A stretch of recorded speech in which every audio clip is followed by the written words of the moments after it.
नमस्कार दोस्तों, मैं डॉक्टर अतुल लोहिया। मैं हमेशा से आप लोगों से ये बात करता रहा हूँ कि यदि यूपीएससी की सिविल सेवा परीक्षा में आपने लोक प्रशासन को अपना वैकल्पिक विषय बनाया है तो किसी भी दूसरे वैकल्पिक विषय की तुलना में लोक प्रशासन आपको ज़्यादा मदद करता है परीक्षा को पास करने में। वैसे आप जानते हैं कि सारे वैकल्पिक विषयों के जो नंबर होते हैं वो 500 हैं। 2 पेपर होते हैं, दोनों पेपर 250 अंक के, तो कुल 500 नंबर का रोल होता है ऑप्शनल का। लेकिन मैंने हमेशा ये कहा कि वैकल्पिक विषय का चयन करते समय हमें केवल उन 500 नंबरों को ही नहीं देखना होता, बल्कि ये भी ध्यान रखना होता है कि उन 500 के अलावा आपका वैकल्पिक विषय आपको और कितनी मदद कर रहा है सिविल सेवा परीक्षा में।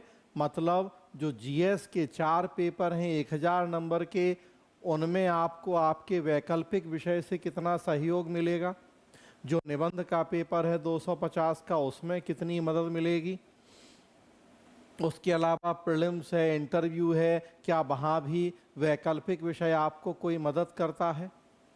और इस संदर्भ में मैंने कहा है हमेशा कि लोक प्रशासन एक ऐसा वैकल्पिक विषय है जिसका सिलेबस कंपैरेटिवली बहुत छोटा है और 500 नंबर के अलावा जीएस में इसकी भूमिका किसी भी दूसरे विषय की तुलना में बहुत व्यापक है। मेरी कही गई इस बात को मैं इस बार जो 2024 का अभी यूपीएससी मेंस का पेपर हुआ उसमें जीएस के चारों पेपर में स्क्रीन पे आपके सामने लेके आया हूँ। लोक प्रशासन का सिलेबस भी लेके आया हूँ और मैं ये चर्चा करने जा रहा हूँ कि इस साल मेंस के पेपर में जीएस के पेपर्स में लोक प्रशासन विषय से कितनी मदद मिली या कितने प्रश्न ऐसे पूछे गए जिनको लोक प्रशासन ऑप्शनल वाले स्टूडेंट्स ज़्यादा बेहतर तरीके से करने की स्थिति में थे बजाय किसी दूसरे विषय के। या इसी बात को दूसरे शब्दों में कहूँ तो जिन्होंने अपना वैकल्पिक विषय लोक प्रशासन बनाया वो जीएस में कितना एक्स्ट्रा मार्क्स ला सकते हैं, कितने प्रश्नों को बेहतर ढंग से कर सकते हैं लोक प्रशासन ऑप्शनल की वजह से। तो सबसे पहले संक्षेप में अगर सिलेबस देखें या स्क्रीन पे यूपीएससी का सिलेबस है। फर्स्ट पेपर जिसका नाम है प्रशासनिक सिद्धांत, उसे 12 यूनिट में सिलेबस में डिवाइड किया गया है। प्रस्तावना, प्रशासनिक चिंतन, प्रशासनिक व्यवहार, संगठन जैसी 12 unit. First paper administrative theory या प्रशासनिक सिद्धांत लोक प्रशासन विषय के सिद्धांतों पे बेस्ड है, जिसकी 4-5 यूनिट ऐसी हैं जिनका जीएस में कोई बहुत योगदान नहीं होता। बची हुई यूनिट का लेकिन जीएस में बहुत महत्वपूर्ण योगदान होता है। इनफैक्ट जो थ्योरी वाले पार्ट हैं उनकी भी जीएस में बहुत भूमिका देखी जाती है। जैसे प्रस्तावना में आप टॉपिक देखें, उदारीकरण की चुनौतियां, निजीकरण, भूमंडलीकरण, अच्छा अभिशासन, नया लोक प्रबंध, लोक विकल्प उपागम, ये सारे ऐसे टॉपिक हैं जो प्योर पवेट की थ्योरीज हैं, लेकिन इनका भी जीएस में बहुत बड़ा योगदान है। गुड गवर्नेंस को जब तक आपने नहीं पढ़ा, आप सेकेंड पेपर का गवर्नेंस, फोर्थ पेपर का एथिक्स बेहतर ढंग से कर ही नहीं सकते। उदारीकरण, निजीकरण के प्रभाव, चुनौतियां आपको जीएस इकोनॉमी में पढ़ना ही होता है। सेकेंड यूनिट प्रशासनिक चिंतन देखें, बेवर का नौकरशाही मॉडल, उसकी आलोचना। जब तक आपको नहीं पता नौकरशाही सिद्धांत क्या है, विशेषताएं क्या है, तब तक अगेन आप सेकेंड पेपर का गवर्नेंस, फोर्थ पेपर का एथिक्स, लोक सेवा की संकल्पना, लोक सेवा के मूल्य तटस्थता, अनामता, निष्पक्षता जैसे मूल्यों को बेहतर ढंग से कभी आप समझ ही नहीं सकते। जब तक आपको बेवर के नौकरशाही मॉडल में लिखित दस्तावेज की व्यवस्था नहीं पता, तब तक बहुत सारी केस स्टडीज़ का जवाब सही ढंग से हो ही नहीं पाता है। तो प्योर जो थ्योरी वाले पार्ट हैं उनकी भी जीएस में बहुत बड़ी भूमिका होती है। संगठन वाली यूनिट में आप देखें नियामक प्राधिकरण, लोक निजी भागीदारी, जो फिर आपके जीएस के टॉपिक हैं, जीएस गवर्नेंस भी, जीएस एथिक्स भी, जीएस इकोनॉमी भी। तो जो प्योर पवेट के थ्योरी वाले पार्ट हैं उनकी भी जीएस में भूमिका होती है, और बाकी तो पूरा जीएस है ही। उत्तरदायित्व नियंत्रण, अकाउंटेबिलिटी कंट्रोल, उसमें मीडिया, हित समूह, स्वैच्छिक संगठन, सिविल सोसाइटी, सिटीजन चार्टर, इन सब से प्रश्न पूछे गए हैं जीएस में इस बार, और हर साल पूछे जाते हैं। उसी तरह से बाकी आप देखें प्रशासनिक, कानून, अर्थ विस्तार, महत्व, डायसी, प्रत्यायोजित विधायन, पूरा जीएस का टॉपिक। तुलनात्मक लोक प्रशासन, जिसमें विभिन्न देशों की राजनीति, प्रशासन, उनके संविधानों का कंपैरिजन हम करते हैं। प्रश्न पूछा गया इस बार भारत की धर्मनिरपेक्षता और अमेरिका की धर्मनिरपेक्षता की तुलना। हम यहाँ पढ़ते हैं विभिन्न देशों की राजनीति, प्रशासन, संविधानों की तुलना। विकास गति की डेवलपमेंट डायनेमिक्स, इसमें देखिए आप शक्तिशाली बनाम शक्तिशाली राज्य बनाम बाजार विवाद, विकासशील देशों में उदारीकरण का प्रभाव, महिला विकास, स्वयं सहायता समूह प्रश्न पूछे गए हैं। वीमेन एम्पावरमेंट से भी प्रश्न है, सेल्फ हेल्प ग्रुप से भी प्रश्न है, नौकरशाही की विकास में भूमिका क्या है, विकास का कॉन्सेप्ट क्या है, जो आप सेकेंड पेपर में सोशल जस्टिस पढ़ते हैं, प्रश्न पूछे गए हैं यहाँ से। कार्मिक प्रशासन, लोक नीति, प्रशासनिक सुधार तकनीकें, ये फर्स्ट पेपर का सिलेबस है, वित्तीय प्रशासन। और हम देखेंगे कि कैसे इन सबसे प्रश्न पूछे जाते हैं जीएस में। और जब सेकेंड पेपर की बात करते हैं तो सेकेंड पेपर का तो नाम ही है भारतीय प्रशासन, इंडियन एडमिनिस्ट्रेशन। इसे 14 अलग अलग यूनिट्स में बांटा गया, और पूरी 14 यूनिट आपको जीएस में पढ़नी होती हैं। जीएस हिस्ट्री, भारतीय प्रशासन का विकास, फिर जीएस पॉलिटी, सरकार का दार्शनिक संवैधानिक ढांचा, जीएस इकोनॉमी, सार्वजनिक क्षेत्र के उपक्रम, फिर पॉलिटी गवर्नेंस, संघ सरकार प्रशासन, योजनाएं, प्राथमिकताएं, फिर जीएस इकोनॉमी, नीति आयोग की भूमिका, राज्य सरकार प्रशासन, फिर जीएस पॉलिटी गवर्नेंस, स्वतंत्रता के बाद से जिला प्रशासन, एथिक्स, गवर्नेंस, सिविल सेवाएं, एथिक्स, वित्तीय प्रबंध, जीएस इकोनॉमी, पॉलिटी। तो इस तरह से पूरा सेकेंड पेपर आप देखेंगे जो जीएस के लिए आपको पढ़ना ही होता है। ग्रामीण विकास, नगरीय स्थानीय प्रशासन, जीएस पॉलिटी, कानून व्यवस्था प्रशासन, जीएस इंटरनल सिक्योरिटी, भारतीय प्रशासन के महत्वपूर्ण मुद्दे, जीएस डिजास्टर मैनेजमेंट। तो इस तरह से पूरा का पूरा second paper word to word हर व्यक्ति को पढ़ना होता है। और अब हम थोड़ा सा इस साल के जीएस के पेपर देखें और फिर देखें कि पब्लिक एडमिनिस्ट्रेशन क्या क्या रोल है उसमें। जीएस फर्स्ट पेपर है 2024 यूपीएससी सिविल सेवा परीक्षा, जीएस का फर्स्ट पेपर, जिसमें सिलेबस आप देखें तो हिस्ट्री, ज्योग्राफी और इंडियन सोसाइटी, ये 3 विषय रखे गए हैं। History India and world, geography उसी तरह से, और साथ में भारतीय समाज या इंडियन सोसाइटी।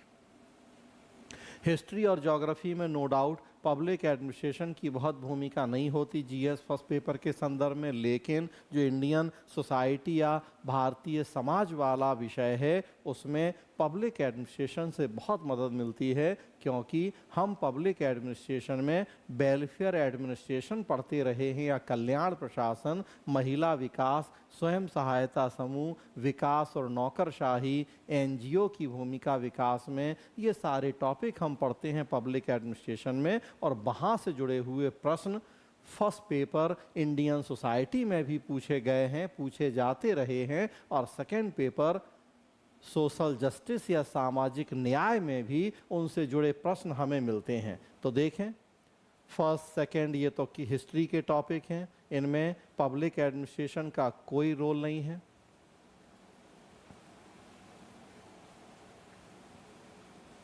क्वेश्चन नंबर 5 से आपको पब्लिक एडमिनिस्ट्रेशन में मदद मिल सकती है। क्वेश्चन नंबर 5 है, छोटे शहरों की तुलना में बड़े शहर अधिक प्रवासियों को क्यों आकर्षित करते हैं? विकासशील देशों की स्थितियों के आलोक में इसकी विवेचना कीजिए। जो हम बात कर रहे हैं कि पब्लिक एडमिनिस्ट्रेशन में पूरी एक यूनिट पढ़नी है, विकासगत की या डेवलपमेंट डायनेमिक। सेकेंड पेपर में 2 यूनिट पढ़नी है, ग्रामीण विकास और नगरीय स्थानीय प्रशासन, और वहीं सबसे जुड़ा हुआ टॉपिक है। ग्रामीण प्रशासन की समस्याएं क्या हैं, नगरीय स्थानीय प्रशासन में विकास के पैमाने क्या हैं, उद्योग धंधों की, शिक्षा, स्वास्थ्य की स्थिति क्या है, क्यों गांवों से लोग शहरों की तरफ पलायन के लिए मजबूर हो रहे हैं, उससे शहरों में अतिक्रमण या कूड़ा कचरा या और दूसरी कौन सी नई समस्याएं पैदा हो रही हैं, उनके समाधान के लिए क्या प्रयास किए जा रहे हैं, सिटी मैनेजमेंट का कॉन्सेप्ट क्या है। तो देखिए 5 नंबर क्वेश्चन को हल आप कर पाएंगे तभी जब पब्लिक एडमिनिस्ट्रेशन में विकासगत की, ग्रामीण विकास, नगरीय स्थानीय प्रशासन जैसे विषयों की सही ढंग से आपको समझ होगी। मतलब 10 नंबर। देखिए, विकासशील देशों की स्थिति के संदर्भ में हमें इस बात को चर्चा करना है और विकासशील देशों में ही विकास की स्थिति क्या है, उदारीकरण निजीकरण के प्रभाव क्या हैं, स्पेशली पब्लिक एडमिनिस्ट्रेशन में पढ़ते हैं हम इस बात को। तो 10 नंबर का क्वेश्चन एक आपके पास है यहाँ। आगे बढ़ें। बादल फटने, जनसांख्यिकीय शीत, कोई नहीं। 8 नंबर प्रश्न फिर देखें आप, लैंगिक समानता, लैंगिक निष्पक्षता एवं महिला सशक्तिकरण के बीच अंतर को स्पष्ट कीजिए। कार्यक्रम की परिकल्पना और कार्यान्वयन में लैंगिक सरोकारों को ध्यान में रखना क्यों महत्वपूर्ण है? 10 नंबर का प्रश्न फिर आप देख रहे हैं, पब्लिक एडमिनिस्ट्रेशन में एक टॉपिक ही है सिलेबस में, महिला और विकास। तो हम पढ़ते हैं वहाँ ये सारी चीज़ें, वीमेन एम्पावरमेंट, महिला कल्याण, महिला सशक्तिकरण, सरकार की महिला सशक्तिकरण नीति, क्या प्रयास हो रहे हैं, कौन कौन सी कल्याणकारी योजनाएं चल रही हैं, उनके मार्ग में क्या चैलेंजेस हैं, क्यों पूरी तरह से हमें सफलता नहीं मिल रही है। तो देखिए पूरा प्रश्न ही वही है। कल्याणकारी कार्यक्रमों के महिला सरोकार क्या है, जेंडर बजट का कॉन्सेप्ट, उसके माध्यम से कैसे सरकार महिला कल्याण और सशक्तिकरण को बढ़ाने का प्रयास करती है। तो पूरा प्योर पवेट का टॉपिक है। तो 10 नंबर का और एक क्वेश्चन यहाँ आपके पास है।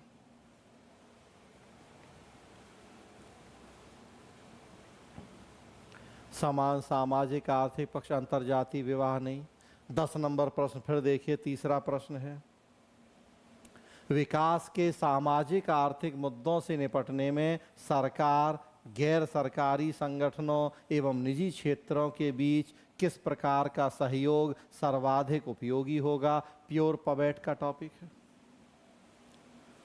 1991 की एलपीजी की नीति के पहले हम मानते थे कि सरकारी कार्यों का प्रशासन लोक प्रशासन है, लेकिन अब हम कहने लगे कि लोक प्रशासन सरकार तक सीमित नहीं है, उसमें गैर सरकारी, स्वयंसेवी, निजी कंपनियों की भूमिका को भी शामिल किया जा रहा है। आजकल नया सार्वजनिक शासन का कॉन्सेप्ट प्रचलित है, न्यू पब्लिक गवर्नेंस, जिसमें हम सरकार के अलावा दूसरे गैर सरकारी, निजी, स्वयंसेवी, मीडिया, एनजीओ, इन सारे स्टेक होल्डर की मिलीजुली भूमिका पे बल दे रहे हैं। टेक्नोलॉजी के माध्यम से इन सब की नेटवर्किंग का प्रयास हो रहा है, तभी जाके जन कल्याण की बातें हैं। लोक निजी भागीदारी, राज्य बनाम बाजार चर्चा, सारे टॉपिक हमें पब्लिक एडमिनिस्ट्रेशन में पढ़ने हैं। सिलेबस आप देख रहे हैं और पूरा वहीं से जुड़ा हुआ प्रश्न है कि सरकार, गैर सरकारी और निजी का सहयोग जब तक नहीं होगा तब तक हम विकास को सुनिश्चित नहीं कर पाएंगे, सामाजिक आर्थिक मुद्दों को हम हैंडल नहीं कर पाएंगे। कॉरपोरेट सोशल रिस्पॉन्सिबिलिटी का ज़माना है। देखिए, कानूनन हमारे देश में बाध्य किया गया है बड़े बड़े निजी क्षेत्रों को कि वो अपने समाज के प्रति जिम्मेदारियों को समझें और अपने लाभ का 2% CSR के क्षेत्र में खर्च करें। तो जब तक सबकी मिलीजुली भूमिका नहीं होगी, हम लोगों के कल्याण विकास को, सामाजिक आर्थिक विकास को सुनिश्चित कर ही नहीं पाएंगे। तो देखिए आप 3 प्रश्न 10-10 नंबर वाले जो पबेट से आपको मिल गए हैं यहाँ। आगे बढ़ें। महान चोल शासक, प्रथम विश्व युद्ध, हस्तशिल्प, कुटीर उद्योग, गंगा घाटी की भूजल क्षमता, ऑरोरा ऑस्ट्रेलिस, ट्विस्टर, क्षेत्रीय असमानता क्या है, विविधता से किस प्रकार भिन्न है। 18 नंबर प्रश्न पूरी तरह से नहीं, लेकिन कुछ हद तक हम कह सकते हैं कि पबेट से भी मदद मिलेगी।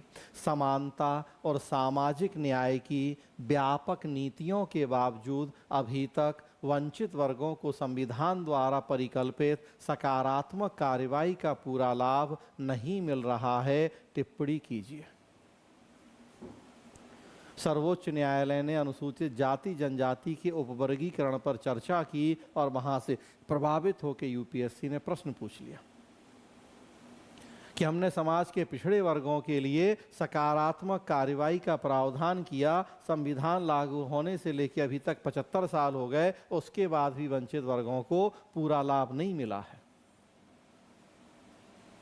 जो संविधान के अनुच्छेद 14 से लेकर 18 तक समानता का अधिकार है, सामाजिक न्याय की हम बात करते हैं, उसके लिए ढेरों प्रयास किए जा रहे हैं, लेकिन पूरा लाभ अभी तक नहीं है।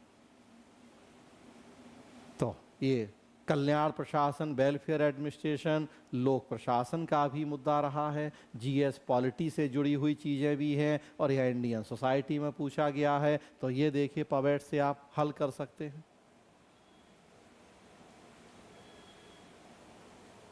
तो इस तरह से बाकी प्रश्न मैं बहुत चीज़ों को खींच के नहीं बताना चाहता कि पबेट से हो जाएगा। जो वास्तव में पबेट से जुड़े हुए हैं आप उनसे कर सकते हैं। उन्हीं प्रश्नों की बात कर रहा हूं, तो 19-20 को हम छोड़ दें। तो इस तरह से आप देखेंगे 4 प्रश्न हैं जो पब्लिक एड से जुड़े हैं और 3 प्रश्न 10 नंबर के, 1 प्रश्न 15 नंबर का, मतलब लगभग 45 नंबर के प्रश्न फर्स्ट पेपर में, जिन्हें आप लोक प्रशासन के ज्ञान से ज़्यादा बेहतर ढंग से कर सकते हैं किसी और दूसरे की तुलना में। या दूसरे की बात में नहीं करूं तो केवल लोक प्रशासन की बात करूं तो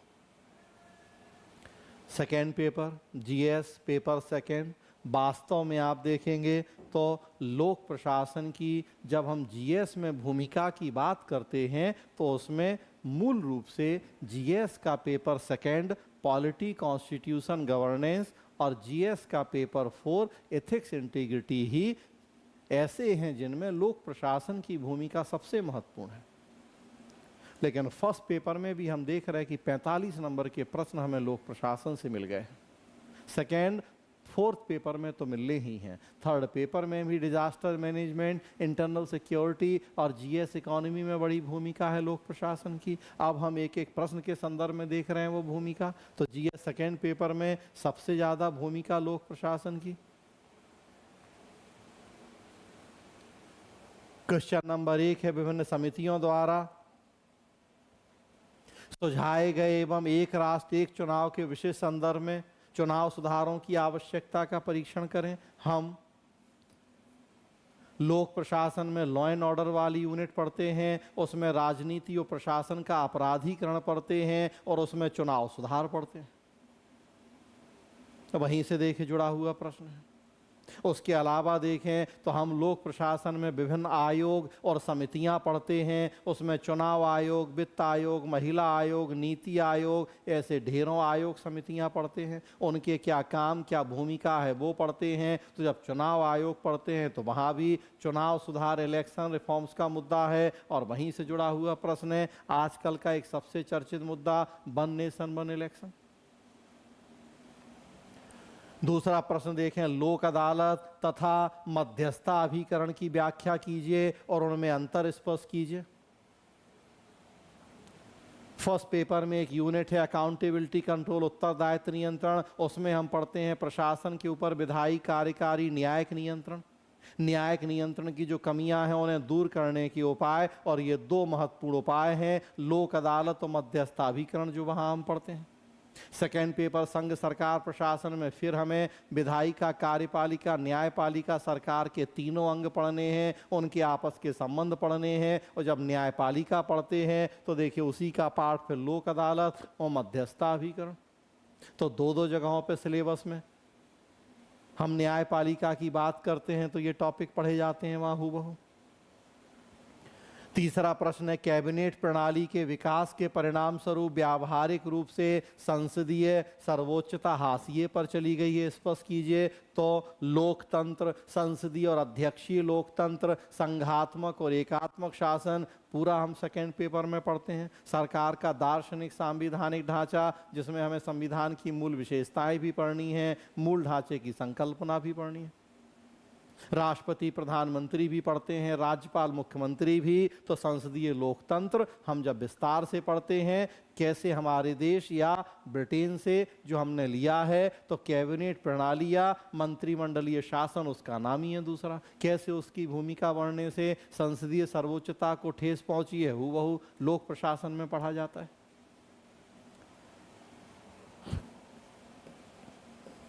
अगला देखें, नियंत्रक एवं महालेखा परीक्षक का कर्तव्य केवल व्यय की वैधता सुनिश्चित करना ही नहीं बल्कि उसका औचित्य भी सुनिश्चित करना है। फर्स्ट पेपर वित्तीय प्रशासन में भी आप देखें लेखा परीक्षा है, और सेकेंड पेपर वित्तीय प्रबंध में भी हमें भारत का नियंत्रक एवं महालेखा परीक्षक की भूमिका पढ़ना है। और उसमें हम देखते हैं कि CAG जो 3 तरह की लेखा परीक्षा है, नियामकीय लेखा परीक्षा, निष्पादन लेखा परीक्षा और औचित्य की लेखा परीक्षा, उसमें नियामकीय और निष्पादन लेखा परीक्षा करने के लिए बाध्य है।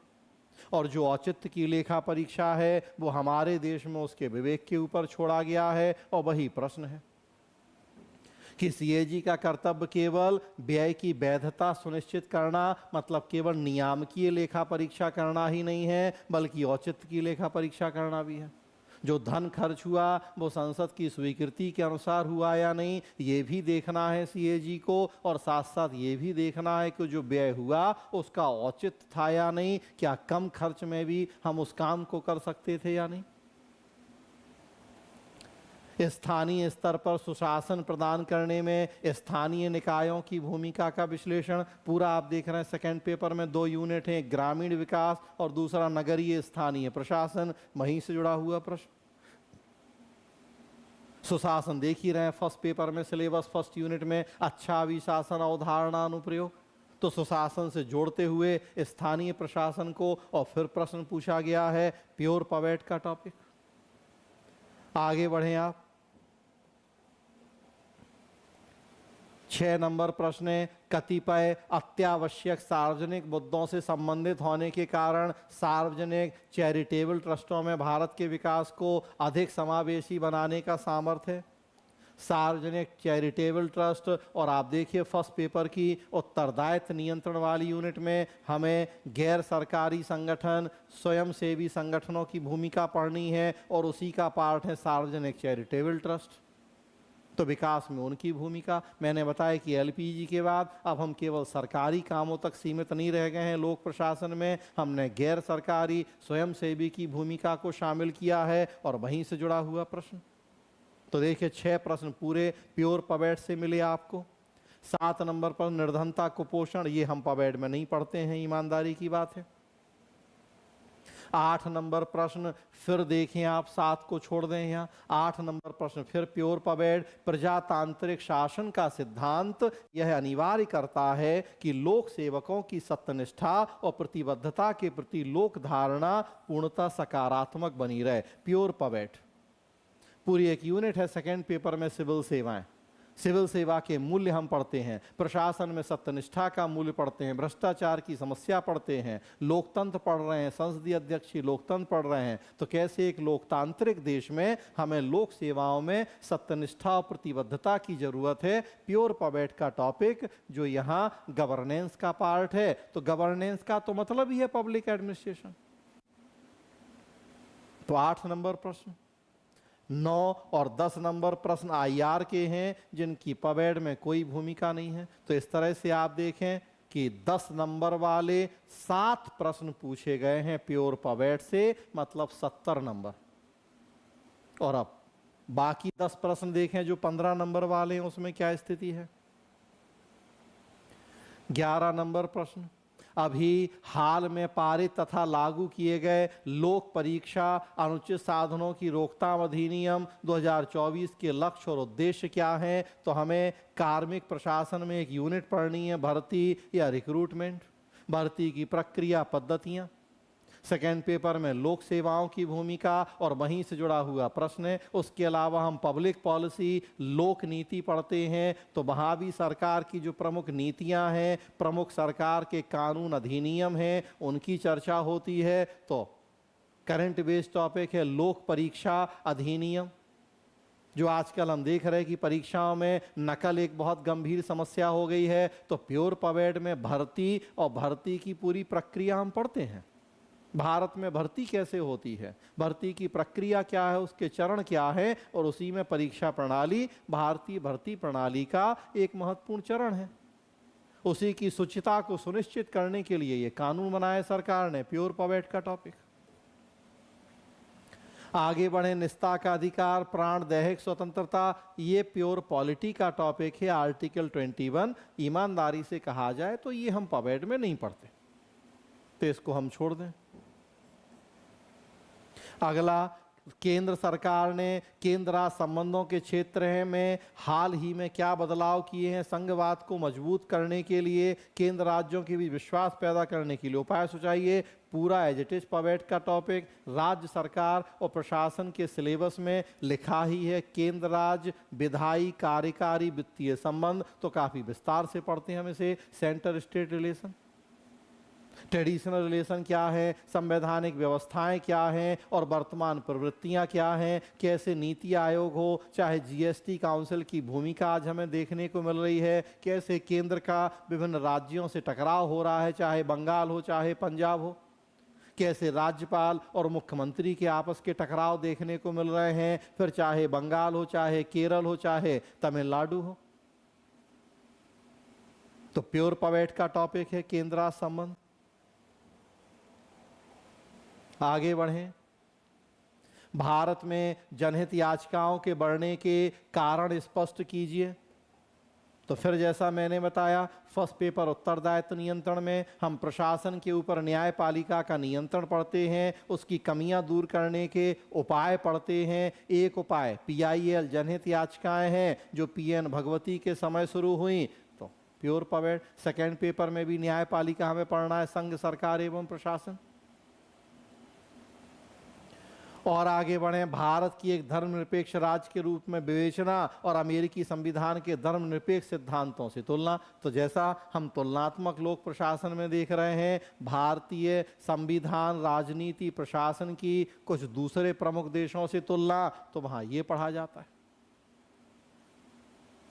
कैसे हमने अपने देश में सकारात्मक पंथ निरपेक्षता को अपनाया है, ना कि नकारात्मक। सभी धर्मों के साथ समान व्यवहार का सिद्धांत हमारे देश में प्रचलित है। अमेरिकी कैसे नकारात्मक धर्म निरपेक्षता की संकल्पना है, हम पढ़ते हैं पूरा। तो अब तक कितने प्रश्न हो गए देखिए, 15, 14, 13, बस 12 को छोड़ दें 11, तो 7 प्रश्न ऊपर थे, 4 ये अभी हो गए।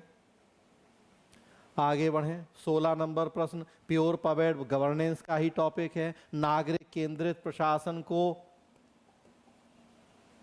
सुनिश्चित करने के लिए नागरिक अधिकार पत्र, आप देख रहे हैं उत्तरदायित्व नियंत्रण का टॉपिक है। सिटीजन चार्टर या नागरिक अधिकार पत्र गवर्नेंस का टॉपिक है पवेड। लोक स्वास्थ्य देखभाल प्रणाली, ये हम पवेड में नहीं पढ़ते हैं, ईमानदारी की बात है, तो इसको छोड़ दें।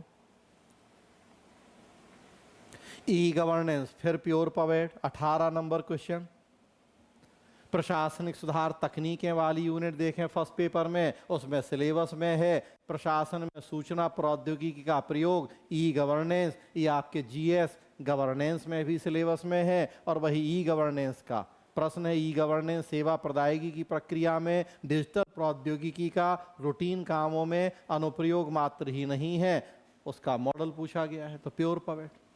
बाकी 2 क्वेश्चन IR के।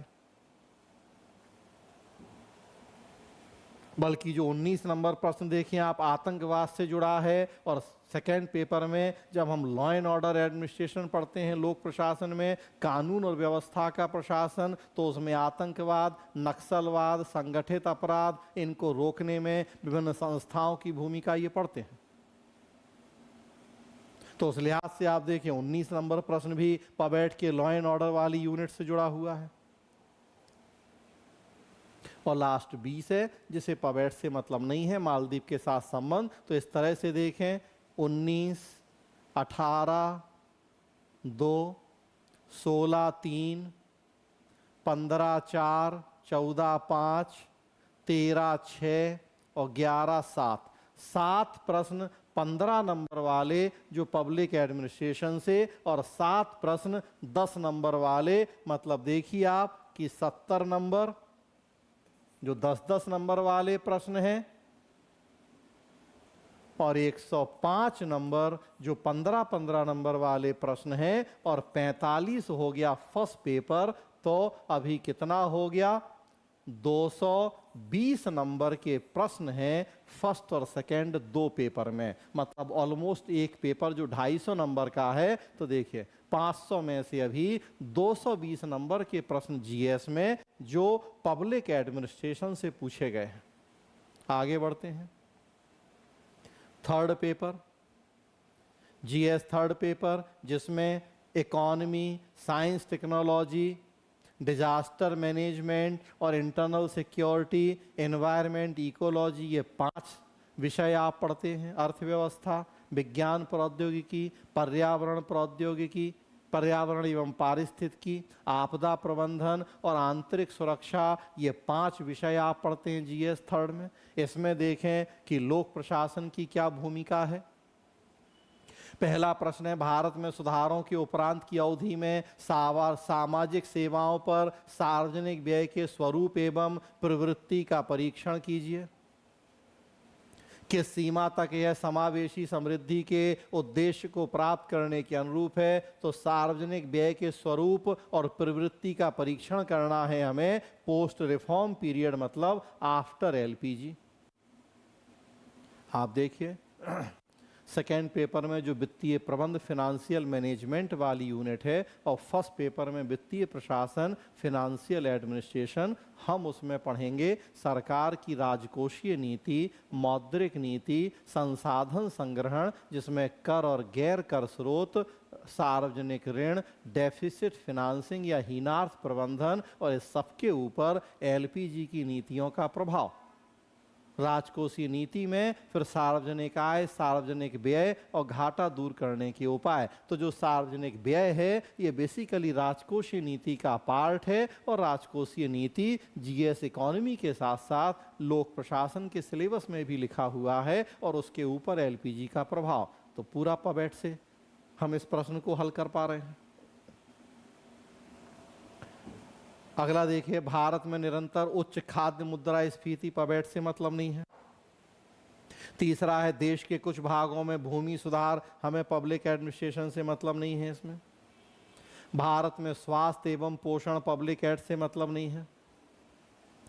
जीवन सामग्रियों के संदर्भ में बौद्धिक संपदा अधिकार पब्लिक एड से मतलब नहीं है। राजमार्गों पर इलेक्ट्रॉनिक पथ कर संग्रह में कौन सी प्रौद्योगिकी अपनाई जा रही है, कुछ आप देखेंगे तो आपको जो ई गवर्नेंस आपने पढ़ा है उससे मदद मिलेगी। हाँ, पूरी तरह से मैं नहीं कहूँगा, हाँ, लेकिन जो ई गवर्नेंस वाला टॉपिक पब्लिक एडमिनिस्ट्रेशन में है, जीएस के सेकेंड पेपर गवर्नेंस में है, वहाँ से मदद मिलेगी, क्योंकि ई गवर्नेंस का ही एक पर्टिकुलर फील्ड में प्रयोग है, इलेक्ट्रॉनिक पथ कर संग्रह। जो आजकल आप देखेंगे फास्टैग वाली जो व्यवस्था हो गई है, और अब तो हो रहा है कि फास्टैग की भी ज़रूरत नहीं पड़ेगी, सीधा सैटेलाइट से जुड़ा होगा, और जियो टैगिंग के माध्यम से ही आप कहीं भी चलते रहेंगे। जितनी दूरी पे आप जिस राजमार्ग को यूज करेंगे उतना टैक्स आपसे ले लिया जाएगा। तो कैसे नई टेक्नोलॉजी आ रही है, तो ई गवर्नेंस से जुड़ा हुआ प्रश्न है, काफ़ी हद तक आपको वहाँ से मदद मिलेगी। भारत में नदी के जल का औद्योगिक प्रदूषण, भारत में प्रमुख परियोजनाओं के लिए पर्यावरणीय प्रभाव आकलन परिणामों को प्रभावित करने में गैर सरकारी संगठनों की भूमिका। तो फिर देखें कि गैर सरकारी संगठनों की भूमिका और कार्यकर्ता हम पढ़ने जा रहे हैं पब्लिक एडमिनिस्ट्रेशन में उत्तरदायित्व नियंत्रण में। यहाँ स्पेशली पर्यावरणीय क्षेत्र में उनकी भूमिका की बात हो रही है। तो जब ओवरऑल हम एनजीओ की भूमिका पढ़ते हैं, समाज पर उनका प्रभाव क्या है, उनके काम करने के तरीके क्या हैं, उसमें अलग अलग क्षेत्र के कुछ एनजीओ, तो जो पर्यावरण से जुड़े एनजीओ हैं उनकी भूमिका उसी एनजीओ वाले टॉपिक का पार्ट है। समझाइए कि नार्को आतंकवाद, तो जो मैंने बताया कि law and order administration public administration में हम पढ़ते हैं, उसमें आतंकवाद नक्सलवाद उनको रोकने के प्रयास पढ़ा जाता है, तो वहाँ से जुड़ा हुआ प्रश्न। डिजिटल व्यक्तिगत डेटा संरक्षण अधिनियम, फिर ई गवर्नेंस का पार्ट। तो देखिए इस तरह से आप कि 10 नंबर वाले कितने प्रश्न, 10 नंबर, 9 नंबर, 8 नंबर, 6 नंबर और 1 नंबर, मतलब 5 प्रश्न यहाँ आपके पास 10 नंबर वाले हैं जो आप पब्लिक एडमिनिस्ट्रेशन से पूरी तरह से ना भी कहें तो 80% तक वहाँ से आपको हल करने में मदद मिलती है। मतलब 50 नंबर, थोड़ा कम करें तो 40 नंबर। आगे बढ़ें। भारत में श्रम बाजार सुधारों के संदर्भ में 4 श्रम संहिताएं हमें नहीं है, मतलब पवेट से। भारत में क्षेत्रीय वायु कनेक्टिविटी नहीं, भारतीय सिंचाई प्रणाली नहीं, भारत में कृषि कीमतों का स्थिरीकरण नहीं, विश्व को स्वच्छ एवं सुरक्षित मीठे पानी नहीं, क्षुद्रग्रह नहीं। 17 नंबर प्रश्न देखें, आपदा प्रतिरोध क्या है, सेकेंड पेपर में यूनिट है भारतीय प्रशासन के महत्वपूर्ण मुद्दे, और उसमें हम डिजास्टर मैनेजमेंट या आपदा प्रबंधन पढ़ते हैं, काफ़ी विस्तार से पढ़ते हैं, और उसी का पार्ट है पूरा ये, जो कि जीएस थर्ड पेपर में आप देखते हैं आपदा प्रबंधन, तो वो पूरा टॉपिक है वहाँ से वो। और अगला प्रश्न भी देखें, वो भी आपदा प्रबंधन का प्रश्न है। शहरी क्षेत्रों में बाढ़ एक उभरती हुई जलवायु प्रेरित आपदा है। तो 2 प्रश्न जो आपदा प्रबंधन के हैं, सेंडाई फ्रेमवर्क से जुड़ा हुआ, तो ये फिर पवेट के टॉपिक हो गए। और अगले 2 प्रश्न इंटरनल सिक्योरिटी से जुड़े हुए, भारत की चीन एवं पाकिस्तान के साथ दीर्घकालिक अशांत सीमा, ये हम कहेंगे ईमानदारी से कि पवेट में हम नहीं पढ़ते हैं। कानून व्यवस्था वाला पढ़ते हैं तो उसमें पुलिस, आतंकवाद, नक्सलवाद, पैरामिलिट्री फोर्स, एनआईए, ये सब पढ़ते हैं, लेकिन सीमा सुरक्षा बेसिकली हम नहीं पढ़ते पब्लिक एडमिशन में, तो 19 नंबर नहीं। 20 नंबर फिर देखें, सोशल मीडिया को गोपित संदेश सेवाएं गंभीर सुरक्षा चुनौतियां हैं, तो उत्तरदायित्व नियंत्रण में हमें रोल ऑफ मीडिया पढ़ना है, और उसी में रोल ऑफ सोशल मीडिया भी। तो 20 नंबर प्रश्न भी पब्लिक एडमिनिस्ट्रेशन का। तो इस तरह से देखें, 20 नंबर, 18 नंबर, 17 नंबर, 3 प्रश्न हैं 15 नंबर वाले में जो पब्लिक एडमिनिस्ट्रेशन से, तो 50 नंबर जो 10-10 नंबर वाले 5 प्रश्न हैं, और 45 नंबर जो 15 वाले 3, मतलब 95। तो 220 हुआ था अभी, और 95 और कर दें तो 315 नंबर के प्रश्न अब तक पब्लिक एडमिनिस्ट्रेशन से हैं जीएस में। आगे बढ़ें, लास्ट चौथा पेपर, एथिक्स, इंटीग्रिटी, एप्टीट्यूड। जैसा कि आपको जानकारी होगी कि इस पेपर को 2 पार्ट में बांटा गया, 120 नंबर का थ्योरी वाला पार्ट और फिर 130 नंबर का केस स्टडी वाला पार्ट।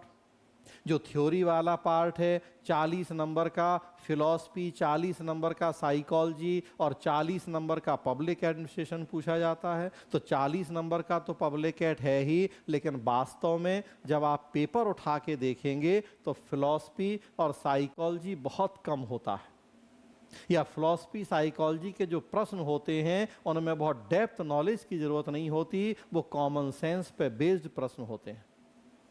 और कई बार उनमें भी पब्लिक एडमिनिस्ट्रेशन वाले पार्ट की भूमिका बढ़ा दी जाती है, क्योंकि अल्टीमेटली जो हम नैतिकता सत्यनिष्ठा पढ़ते हैं वो लोक सेवाओं के संदर्भ में पढ़ते हैं, जो परीक्षा पास होने के बाद आपको खुद बनना है लोक सेवक। तो अल्टीमेटली जो ये चौथा पूरा पेपर है, वास्तव में ये प्रशासन और लोक सेवाओं के संदर्भ में पढ़े जाने की, लागू किए जाने की अपेक्षा है। तो बिना लोक प्रशासन के गहन ज्ञान के इस पेपर में कभी भी अच्छा करना संभव नहीं होता है। तो देखें चौथा पेपर,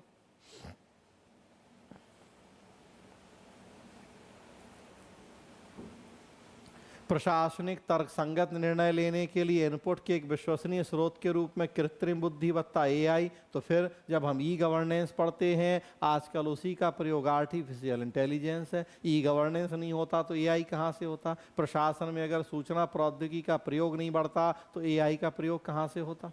तो है उसी का पार्ट, और उसमें फिर नैतिकता का मुद्दा एआई में, तो पब्लिक एडमिनिस्ट्रेशन।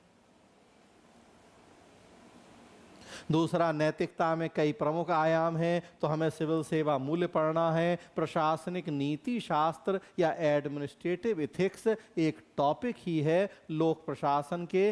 फर्स्ट पेपर में कार्मिक प्रशासन वाली यूनिट में प्रशासनिक नीति शास्त्र या एडमिनिस्ट्रेटिव इथिक्स, तो वहाँ हम प्रशासन में नैतिकता पढ़ते हैं। अगला देखिए, शांति के बारे में केवल बात करना ही पर्याप्त नहीं है, छोड़ दें इसको। ग्लोबल वार्मिंग और जलवायु परिवर्तन छोड़ दें उसको। महान विचारक, तो अब ये तो जनरल सी चीजें होती हैं जो पर्टिकुलर किसी विषय का पार्ट नहीं है। आप एक जिज्ञासु नागरिक हैं तो आप इन प्रश्नों को हल कर सकते हैं, ढंग से न्यूज़पेपर पढ़ते हैं, थोड़ा समझ है तो आप हल कर सकते हैं। एक स्वामी विवेकानंद का स्टेटमेंट, एक सरदार पटेल का स्टेटमेंट और एक इमैनुअल कांट का स्टेटमेंट।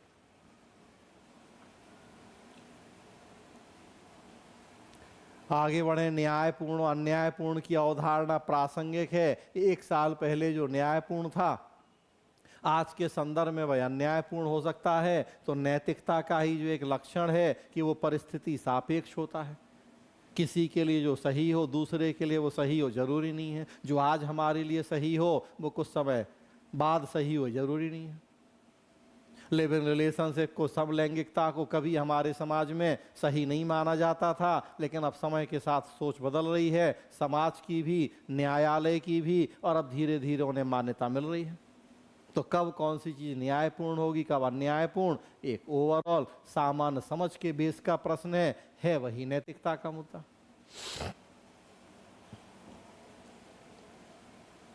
ये देखिए, मामले के सार को नजरअंदाज करके रूप के प्रति अविवेकी आसक्ति का परीक्षण अन्याय होता है। एक समझदार सिविल सेवक, तो लोक सेवक की भूमिका।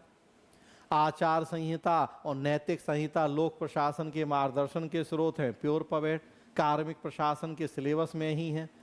कोड ऑफ कंडक्ट, आचार संहिता सेकेंड पेपर के सिविल सेवाओं में फिर लिखा हुआ है। लोक सेवाओं में आचरण संहिता, उसी का पार्ट नैतिक संहिता।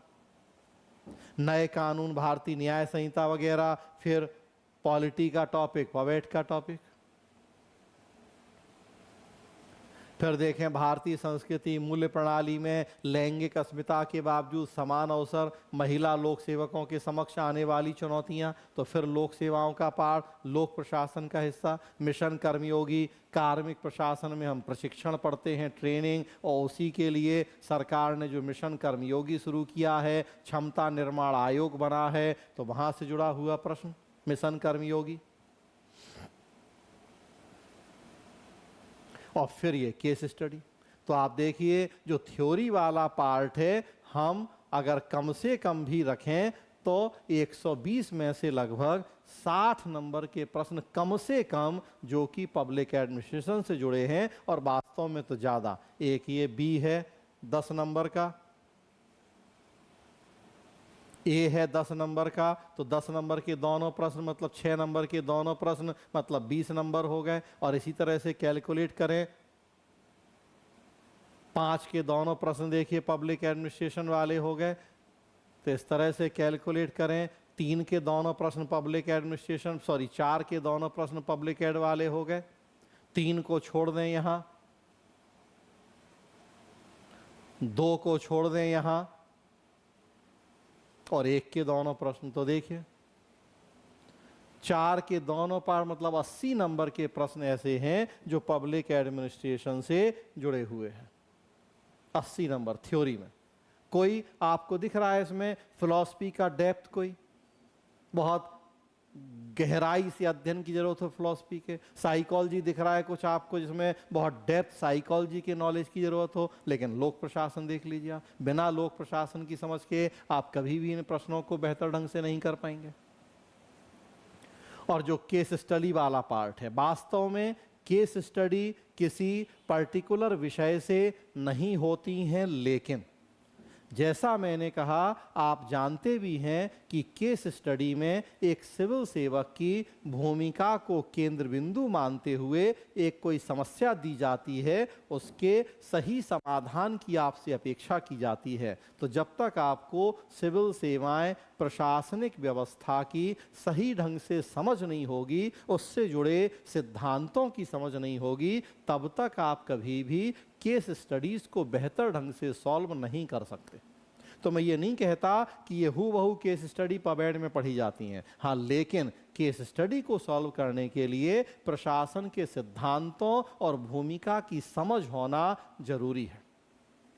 जैसे एक छोटा सा उदाहरण दें, पिछले सालों में यूपीएससी में एथिक्स में केस स्टडी पूछी गई कि कार्यकुशलता नैतिकता में से अगर किसी एक को चुनना हो तो आप किसे को चुनेंगे? आप उच्च अधिकारी हैं, आपके अधीन 2 कर्मचारी काम कर रहे हैं, एक ज़्यादा कार्यकुशल कम नैतिक है, दूसरा कम कार्यकुशल ज़्यादा नैतिक है, दोनों में से किसी एक को चुनना है, किसे चुनेंगे? जवाब होता है जो ज़्यादा नैतिक कम कार्यकुशल है उसे। जवाब मिलता है हमें लोक प्रशासन में। रेंसिस लिकर्ट ने ये बात कही है। प्रशासन के प्रबंधन के एक महत्वपूर्ण विद्वान हैं, उन्होंने कहा है कि किसी कार्मिक के कामों का मूल्यांकन हम केवल उत्पादन के आधार पर नहीं कर सकते, बल्कि कई और अन्य मापदंड होते हैं जिनको ध्यान में रखते हुए हमें किसी कार्मिक के कामों का मूल्यांकन करना होता है। तो जब तक इस तरह की थ्योरीज आपको नहीं पता है, प्रशासन में उनकी उपयोगिता नहीं पता है, तब तक इन केस स्टडी वाले प्रश्नों को सही तरीके से आप हल नहीं कर सकते। आपको कलेक्टर के काम, कलेक्टर की भूमिका ही नहीं पता, केस स्टडी आएगी तो कैसे हल करेंगे? उसी तरह से एसपी या और दूसरे प्रशासनिक अधिकारी। तो केस स्टडी वाले प्रश्नों को हल करने के लिए पहले प्रशासन की समझ बहुत जरूरी है। तो इस तरह से देखें कि 80 नंबर थ्योरी में है और केस स्टडी में हूबहू नहीं, लेकिन बिना लोक प्रशासन की समझ के नहीं हो सकता। मैं 50% रोल भी मानूं तो 60 नंबर यहाँ, तो लगभग 150 नंबर फोर्थ पेपर। 315 नंबर अब तक हो चुका है तीनों पेपर में, 150 नंबर इसमें, मतलब मोटा मोटी 450 से 500 नंबर की आपको मदद मिलनी है अगर आपने लोक प्रशासन को वैकल्पिक विषय बनाया है, तो आप जीएस को ज़्यादा बेहतर ढंग से कर सकते हैं। ऐसा नहीं है कि आपने लोक प्रशासन नहीं पढ़ा तो वो 500 नंबर नहीं कर पाएंगे, लेकिन अंतर क्या होगा कि बिना लोक प्रशासन पढ़े आपने इन 500 नंबरों के प्रश्न किए, आपको इनमें बहुत मिलेंगे। तो 500 में से 40% भी हम मान लें, जो कि बहुत ज़्यादा कह रहा हूं, तो 200 नंबर मिलेंगे। अदरवाइज देखिए 30-32% नंबर आते हैं जीएस में जनरली लोगों को, तो उस लिहाज से तो 150 नंबर मिलेंगे आपको 160 नंबर 500 में से। लेकिन अगर आपने लोक प्रशासन पढ़ा है तो कम से कम नहीं तो आपके 70 से 80 नंबर बढ़ जाएंगे 500 में। मतलब बिना लोक प्रशासन पढ़े अगर मिलेंगे 150-160, और लोक प्रशासन पढ़ा है तो आपको मिलेंगे 230-240 नंबर। इतना अंतर हो जाएगा क्योंकि आपके सामने है, कहावत है हाथ कंगन को आरसी क्या और पढ़े लिखे को फारसी क्या। तो सामने है आपके कि कैसे लोक प्रशासन की कितनी व्यापक भूमिका है जीएस में। तो इसलिए अगर लोक प्रशासन वैकल्पिक विषय बनाया है तो बहुत बेहतर निर्णय है, ईमानदारी से उसको पढ़ते रहें। पर नहीं बनाया तो एक बार ज़रूर सोचें, लोक प्रशासन को वैकल्पिक विषय बनाने के लिए दूसरा कोई विषय रखा है, उसमें अच्छा नहीं कर पा रहे, तो लोक प्रशासन आपके लिए एक अच्छा वैकल्पिक विषय हो सकता है। इस वीडियो में इतना ही। आपको ये वीडियो कैसा लगा अपने कमेंट करके ज़रूर हमें बताएं। अगले वीडियो में किसी और मुद्दे पर बात करेंगे। तब तक के लिए अपना ख्याल रखें। धन्यवाद।